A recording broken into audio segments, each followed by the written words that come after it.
right. His clothes were just kind of standing loose from the rest of his body. And she snatched her chair out and she plopped herself down in it, probably put both elbows up on the table, and went at it. And the boy went over there and yanked his chair out, flopped down, and they never said a word to each other. They never spoke. The waitress came and took care of their order, all the stuff that was necessary. They never said a word. They looked like they were in pain the whole time. They wolfed down their food like they hadn't eaten in about a month and got up and left. She pulled her chair out. He pulled his chair out. They went their way. So I don't know. And I told my wife at that time, I'm embarrassed for those young people. I'm embarrassed for them. And I'm sorry that somebody hasn't, along the way, taught them a few of the little niceties of life. You see, good manners and good taste don't ever go out of style. They're here to stay. They have been in place forever, and they're not going away. They remain in place. And the older you get, the more you're going to be called on to use them, and the more situations you're going to run into where you will want to know the way to handle yourself. So, we're going to talk a little bit about prom. Prom's coming up next week, and I don't know whether you're going. And girls, now don't be offended. If you have not been asked, boys are slow to catch on. They're slow. They don't know the good things they're missing, and they're slow. I can speak because I am one. And but nevertheless. So here's my suggestion to you ladies. If you have not gotten a date, have not been asked to go to prom, is to do this. Get yourself a beautiful dress, get a group of girls together, go out and have dinner together, go to the prom, and dance the night away, and have a wonderful time. Most likely you have a better time than if you've got an old boy dragging around behind you. Most likely, at this stage of your life. But if you do have a date, got a few little suggestions for you. Now I want to talk to the guys first. 2 or 3 things. First of all, I'm suggesting that you not rent one of those long limousines. I just can't understand that. I've never been in one of those things. I don't know what it's like inside. I'm assuming there's some big space in the middle and a seat way back there somewhere. And it has all these things. It looks like a carnival train or something. It has lights on the outside. It just looks a little ostentatious to me. And besides, I'd rather have my own car keys to be able to come and go and do as I please. So, but if you've rented one of those things, and that's all well and good. If you've rented it and want to do that and spend that much money on it, that's fine too. But my suggestion is that you go in your own car. Last year when I went, I parked, and next to me, a young man and a young lady stepped out of his pickup truck, and they were dressed fit to kill. They looked magnificent, both of them, and they were having the best time. They'd been listening to the kind of music they wanted to listen to, their own choice of tapes, and they were having a grand time. And they laughed and joked and had a great time walking in. And I walked behind them, and I thought, that's refreshing. Go in your own car. Now, but guys, if you do, here's what I want you to do. You got to wash the car. Wash the car. Don't you put these pretty young ladies in an old dirty car. Wash the car. Clean out the inside. Throw out the paper cups and the napkins and the Coke cans and all that stuff. Vacuum out the beach sand. Wipe out the door sill so that when they get in with a beautiful dress, they don't run the risk of getting grease and grime and dirt all over it. Wash the car. I still wash my wife's car every Saturday because I don't want her getting into an old dirty car. She deserves better than that.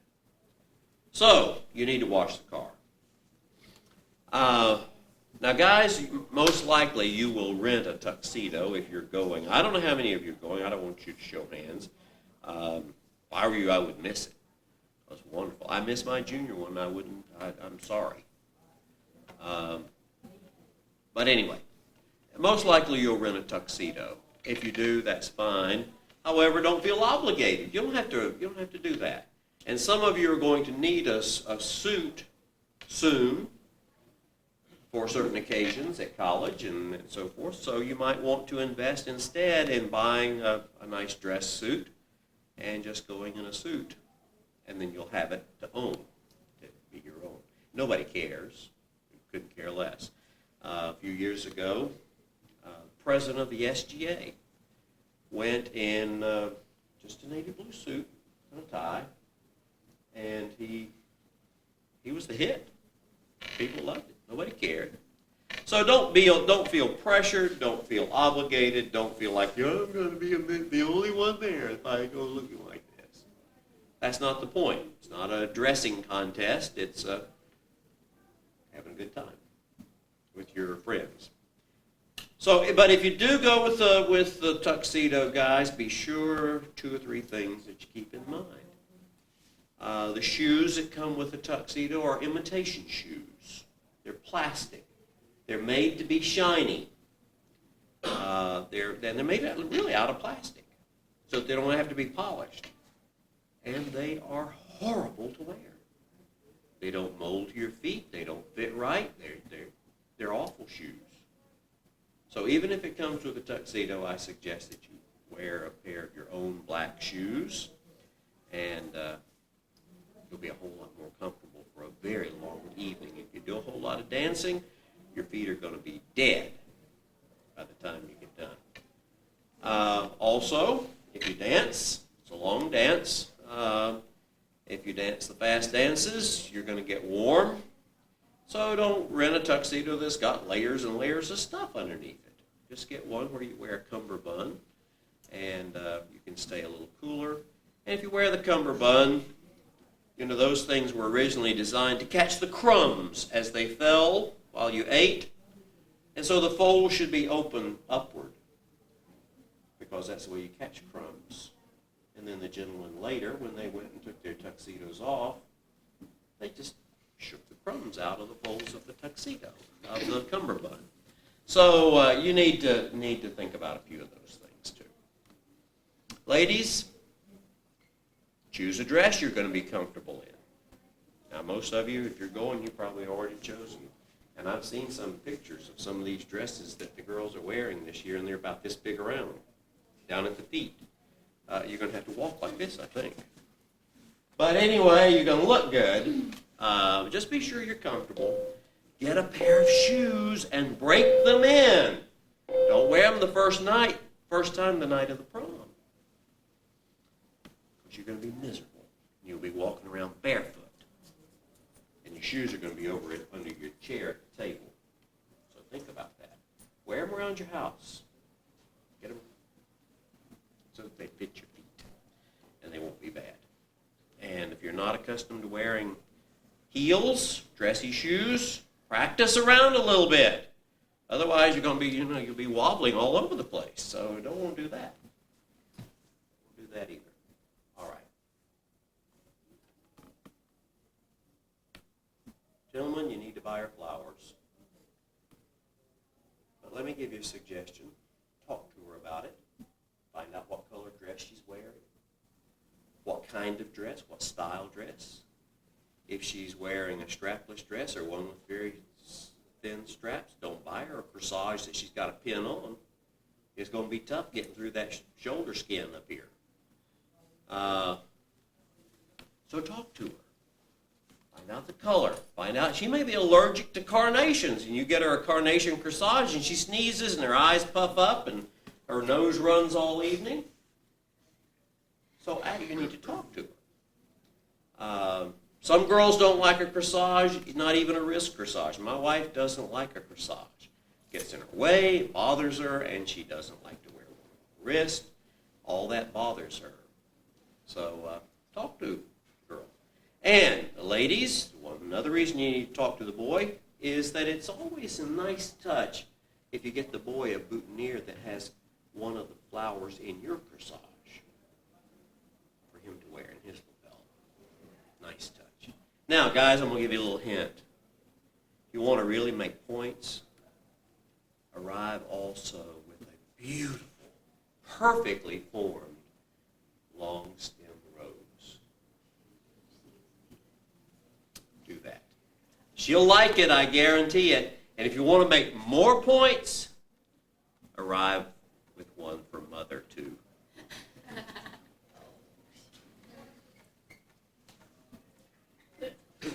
Just take it from me.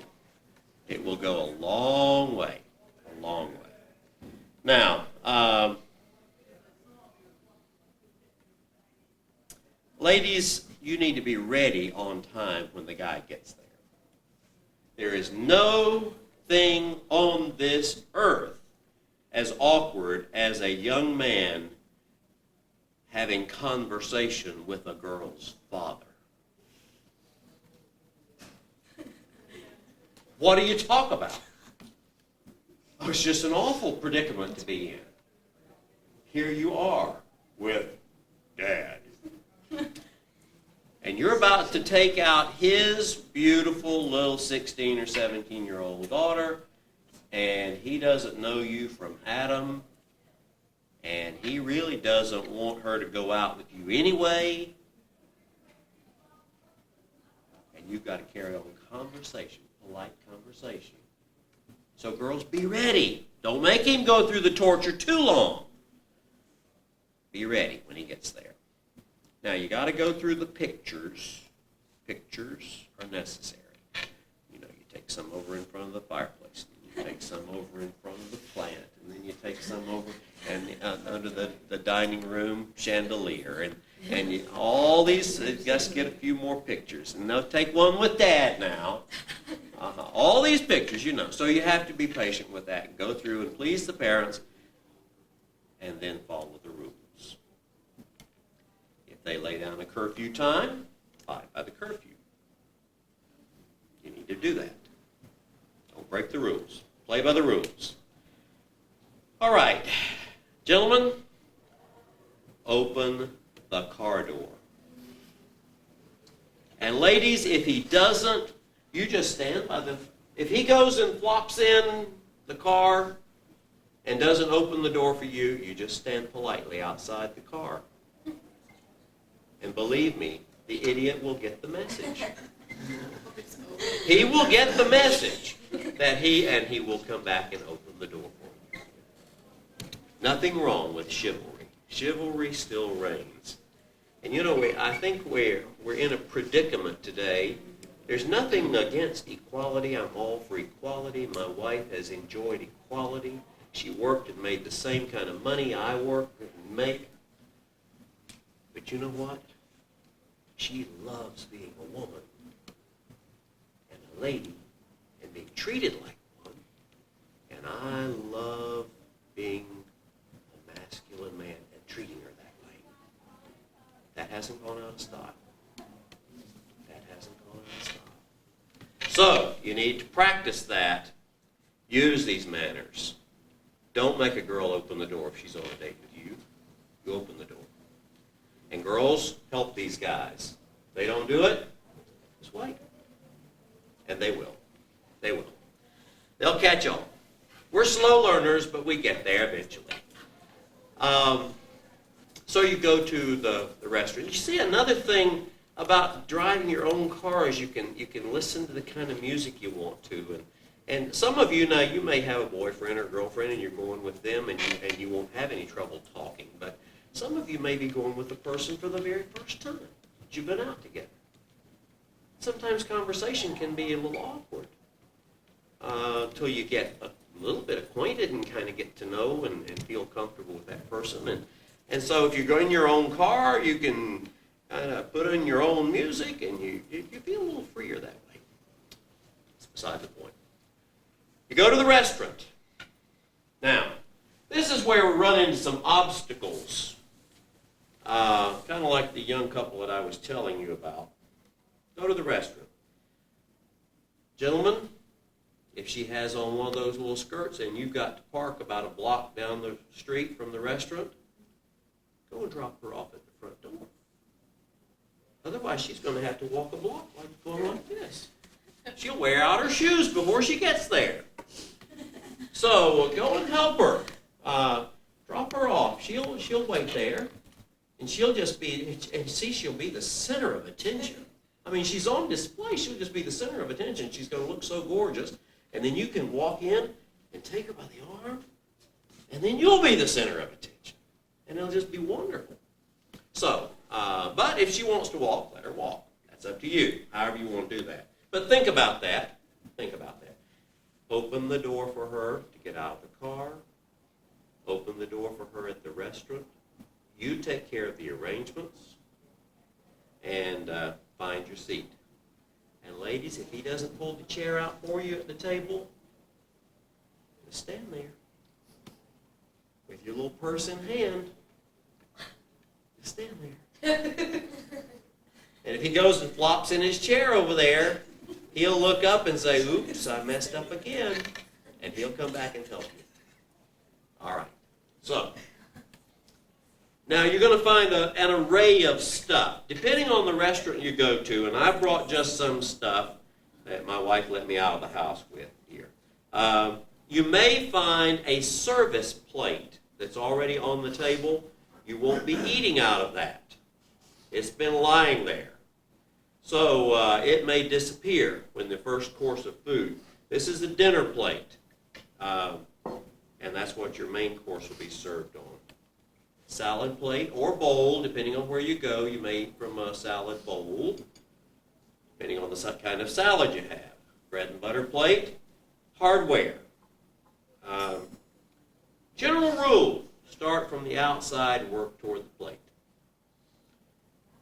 Salad fork has little short tines. These are called tines. And it has, my wife's stuff has a little indent, a little cutout here for the salad fork. Use that for the salad. Dinner fork has the long tines, and use that for the entree. And if you mess up one and they take it away with the dirty dishes, don't call and say, wait. They'll bring you another one. And you don't have to lick it off and get it ready for the next course, you know. So just leave it there. They'll take care of all that. All right, first thing you do, I don't know how the napkin will be displayed. It may be fanned out here. It may be rolled up. Maybe in the glass. But if it's just folded, it should be folded so this one little corner right here is pointing directly toward you. And all you have to do, it'll just unfold itself. You just put it right in your lap. Right down in your lap here. Now, a napkin is to be used. It's supposed to be used. Use it frequently. Now, don't start up in the middle. It looks like you're going to go and take a bath in it or something if you do. Start at the edge. Just pull it up from your lap and start at the edge right here. And then just turn that little bit of dirty place under, and nobody ever has to look at it again. It's all gone. And every time you just dab again, and nobody ever has to see the mess. And you're a nice, tidy eater. Just a little tip. When you're done with the napkin, it goes right there. All right. Dinner knife, teaspoon. Now, I did not bring a coffee cup and saucer. If you have one, it'll be here. It may be on the table, and if you're not going to drink coffee, it'll be taken away. Water goblet, and if you order iced tea, it'll be brought to you in a different kind of glass, most likely. If you go to a place that is pretty nice, it may have a little butter spreader. That's only to be used for buttering your bread. So don't use it. Try to cut because it's very dull. So don't try to use that to cut your steak or something. All right. Now, while you're doing this, first of all, don't order the most expensive thing on the menu. I don't know how often you get out of the house. I don't know how often your family eats out. My wife and I like to eat out a good bit. It's just two of us, and so we like to eat out. And so we go a good bit, not always to fancy places, but you don't have to order the most expensive thing on the menu. Don't have to. And it looks a little gauche and a little thoughtless if you do. If you go to a place that doesn't have prices, ask the prices. Ask. If they come out and say, the chef's special tonight is this, and they describe it, say, well, how much is that? What's the price of that? You're the one that's going to pay the bill. You deserve to be able to do that, to know the price. So do ask. And ladies, just because you are the guest doesn't mean that you need to order the most expensive thing. And let me give you a little suggestion. You know how expensive it is? Now, if a guy rents a tuxedo, that's a one-shot deal. He's got to take that thing back. You girls are going to keep your dress. He's got to take that back. If he rents a limousine, that's a couple $100. That's got to go back at the end of the date. If he pays for the meal, that's all eaten up. That money's gone. He's out that.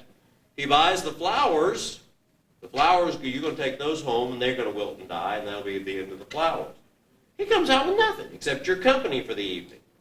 The girl gets a new dress, she keeps. You know. Unless this is somebody that you're intending to marry and live with for the rest of your life, maybe it wouldn't be a bad idea for you to think of helping a little bit with some of the expenses. It wouldn't be a bad idea. Wouldn't be a bad idea, at least to offer. Pretty expensive ordeal, and that's the reason a lot of guys don't go, especially their junior year, because it turns out to be very, very expensive procedure. So, you know, this equality thing, if we're really into this, maybe we can share a little bit of that. Go moderately. Go moderately. Just because there's a meal on there for $24.95 and most of them are running about $10 to $12, doesn't mean you have to order the $24.95. All right. Now, somebody's got to pay the bill. Somebody's got to pay the bill. Remember this. Those people that work there and serve that meal, most of them are working for less than minimum wage. They're depending on tips for their livelihood to pay the bills of their household and raise a family and all that other stuff. So don't walk away. Many of the people that I know that at wait tables dread prom night because young people simply don't think about doing that. So guys, if you're going, and gals too, help them remember. Now, if you don't know how to figure the tip, go out to the bookstore, one of the bookstores at Volusia Mall, and close to the cash register, they have a little card. It's called a tip table. A tip table. Buy it for 50 cents. And it has all the tips from $1 bill up to $100. I doubt if many of you will spend over $100 for dinner. And it gives you a 15% tip and a 20% tip. If you've got an exceptional service, you might want to put 20% on. But all you have to do, and I keep mine right here in my billfold, right next to my credit card and my money. And if I'm not real sure and can't do the arithmetic in my head, right quick, I just slip that out and I look and see what my bill is and what kind of tip I should leave, and then just slide it right back in. It's a good thing to have. Good thing. Very, very handy. All right, so dinner's over. Bill's paid. We're off to the prom. Don't boogie the night away. Party time. Guys, dance with her. Dance with her. Don't go and park it at a table and sit there like you're glued to the chair. Dance with her. It's a dance, for Pete's sake. Guys, do it. Girls, don't you go off and get in a huddle with your girlfriends and start acting silly girl stuff. If you're going with this guy and he spent a bucket of money on you, you'll be his date. All right. Now see, even if you're a crummy dancer, I'm not a dancer. Good grief, that's the least of my worries. But all you got to do in this day and time, is just kind of get out there and you just kind of move around and you're okay. You don't have to do anything special. Just move around a little bit and you're just fine. And nobody knows the difference and nobody's paying any attention. Now, you really that's another thing. All right. But spend time together. Spend time together. Now, remember the rules. The dance is over at 1 o'clock. I don't know what kind of curfew you're used to dealing with. That's up to you and your parents. But play by the rules. Play by the rules. And so now I'm going to get to some stuff that is very important. I went to my prom in my senior year. I went with a girl who was not my girlfriend. And she was a good friend, and we had grown up together. And we went together and had a wonderful time. She lives here in town still. And she and her husband and my wife and I are good friends. And occasionally we get together and we talk about that prom night. And remember what a good time we had. That's the kind of memory you want. This is one of those things that lasts for a lifetime. Just one of those nice things that happens that lasts for a lifetime. It makes for a memory that you hopefully never want to forget. Make it that way. Leave the booze alone. Leave the booze alone. Leave the junk alone. And here's the reason. First of all, it's not safe. Secondly, you're breaking the law. Third, guys, you got precious cargo. Look at them. Precious cargo. Don't run the risk. It's not worth it. And third, you want to remember it the next day. I'm 56 years old. I don't use any alcohol. I don't drink a beer. I don't drink a glass of wine. I'm enough of a fool on my own without it. I can't imagine how stupid I'd be if I got tanked up with it. So I just leave it alone. And I've discovered that I have just as good a time, just as much fun, and then I remember it and can talk about it. I like that. So, think twice. This is not the night. If you make that choice to use those things, that has to be your choice. And I can't make that decision for you, but don't do it on this particular night. Too important. Too important. Sex. Leave it alone. Leave it alone. This is not the time. Not the time. And too many people think that it is. And girls, don't let yourself be compromised and talked into anything. Guys will try to talk you into anything. Don't let them. Don't let them. And that's coming from a man. Because you know who usually pays the consequences? You do know. So, that girl, that pretty lady that I hang around with, 33 years come June the 20th. I get goosebumps still when I think about her. And she comes into a room, takes my breath away. And what little bit we know about sex, we learn together. And I'm very, very proud of that. I'm very, very proud of that. So, think about some of those things. Think about some of those things. It's the grandest time of your life. Don't do anything to spoil it. Too good, too good. All right, so I hope you have a wonderful time. If you're not going this year, I hope you go next year. If you don't want to go, period, that's up to you. Do it your way. Have fun. Enjoy it. Enjoy youth. Don't try to do anything that's too awfully adult.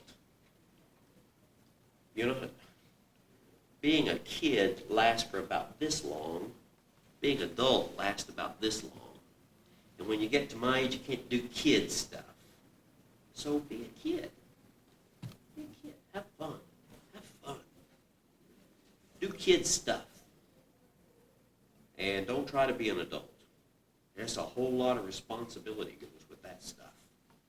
Whole lot. And you'll get there soon enough. And it lasts too long. So just be a kid. That doesn't last very long. Wish I could go back and do some of the kid stuff again. But I would not look stupid. So I hope you have fun and do it just right. And come back and tell me if you did it just right. I'm going to be there. I'll be there in my tuxedo with my cummerbund flaps turned up. I'm going to be there. And I'm going to be looking for you. So come by and let me see. I love to see how pretty the girls look. And I even tell the guys how pretty they look. They do. They look pretty. They look pretty. So, that's all I'm going to do today. I forgot to talk about using silverware.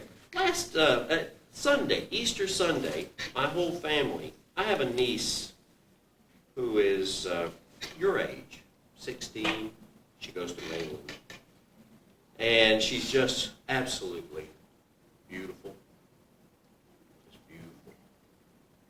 And she was sitting across from me at Sunday dinner Sunday. And I looked over and she was holding her fork.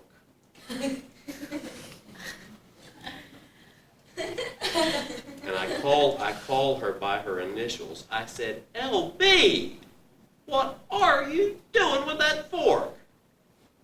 And she looked up sheepishly and she knew exactly, and she just quietly shifted it around like this. This is what you hold the fork. You know how they eat in Europe? They eat with both hands. And they cut off a little bit, and then they pick that up, and it goes in with the fork upside down. And then they get the vegetables, and they pull the vegetables up on the back of the fork, and they bring that to their mouth upside down. That's continental way.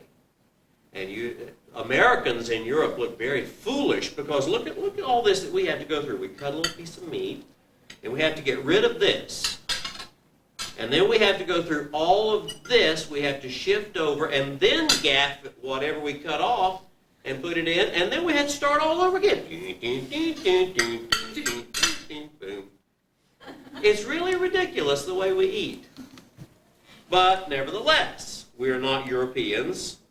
And only if you are a European should you try to do that because you can really make a mess. It does tend to fall off both sides. All right. So, know how to do it. Okay.